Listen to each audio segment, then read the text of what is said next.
All right, I believe we're on. Hello, everyone out there. It's Nicholas Wildstar, Libertarian candidate for California governor, here to answer another Q&A submission. Hope all of you had a great Christmas holiday. Excuse me. I've got some Canadian friends out there, so I'd like to say happy Boxing Day to all of you celebrating that holiday today, and also happy Kwanzaa to all of you Afrocentrists out there celebrating the first day of Kwanzaa. I myself do not, and fun fact for all of you getting to know me, I don't celebrate any holidays at all, at least not in a traditional sense. Just like a person's religion, I am respectful of every individual's choice to worship how they want to, worship whoever they want to, and celebrate however they choose to do so.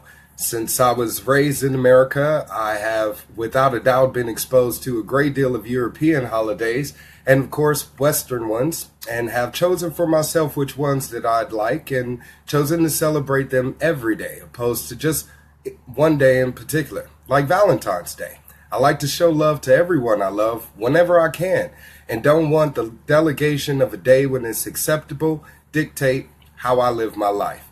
Now, even though I do not celebrate Kwanzaa, I agree with many Afrocentrist beliefs. Growing into adulthood as a black young man, finding my own identity was imperative and should be for everyone on this planet seeking the answer to this spiritual journey called life. You have to know who you are to know who you want to become. A lot of what I learned about Pan-Africanism resonated with me for many reasons, but the greatest of them is explicitly identical to what it means to be an American. This is the land of creation and opportunity, and I'm thankful to those who acted on this sentiment to develop a culture for Black Americans. Now, although I do agree with a lot of the ideas revolving around this way of life, I do not call myself a Pan-African because, quite simply, I don't want to be pigeonholed into a specific identity. I have locks in my hair, not dreads, but locks, since that is exactly what has happened to my hair. The tightly knit hair that naturally grows out of my head is interlocked with itself, and ta-da, it ends up looking like this. This hairstyle is actually new to me since I was always bald, but I've come to find out there are many misconceptions and prejudices about this, such as it being a result of uncleanliness or I'm Rastafarian. I'm not a Rasta, so please don't approach me speaking patois or assume I know the lyrics to reggae songs because you'll be sorely disappointed by my response. I'm also a very healthy, conscious person and clean myself daily, as well as wash my hair regularly. So this is not a result of me not washing my hair. Sad I need to explain this, but like I said, there's a lot of misconceptions out there, and a lot of them are based on stereotypes. I say all of this because I hope that in part it answers the question I've been asked to answer, which is, do you believe in an individual's right to be racist? This is a very sad point of view to have, since most racist beliefs are based on lack of understanding of another person's culture or just plain disrespect of it thereof. But yes, I do believe every person has an inherent right to think what they want of someone else, whether it be right or wrong. I cannot determine that for someone else, nor should we be collectively coming together to correct someone else's beliefs to be in what accordance in of what we think ourselves.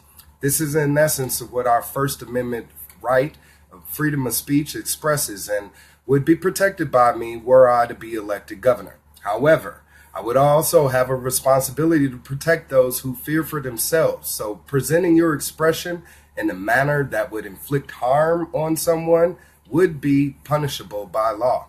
Look, if you want to stand on a corner screaming out that you're a Nazi while saluting a swastika, by all means, go right on ahead. But if you do so knowing your unpopular views, or how unpopular your views are, and do so in a community where your presence could be seen as a threat, you will have to deal with being forcibly removed, especially if your message incites violence towards another human being.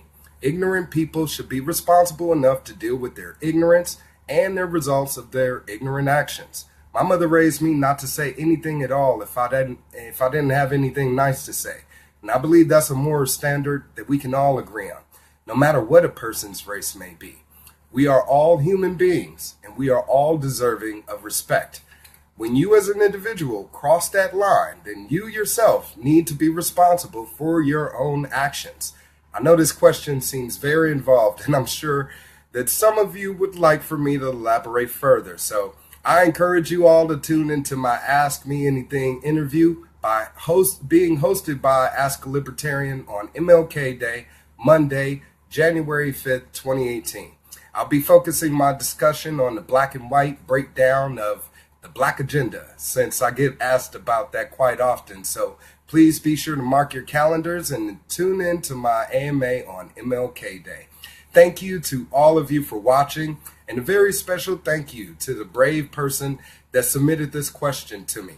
I hope that I was able to shed some light on the gray area regarding race that seems to be engulfing our nation yet once again.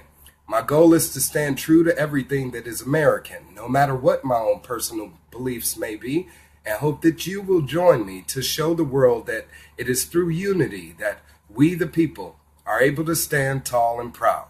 Peace and blessings to you all, and may the light of God and liberty shine on each and every one of you.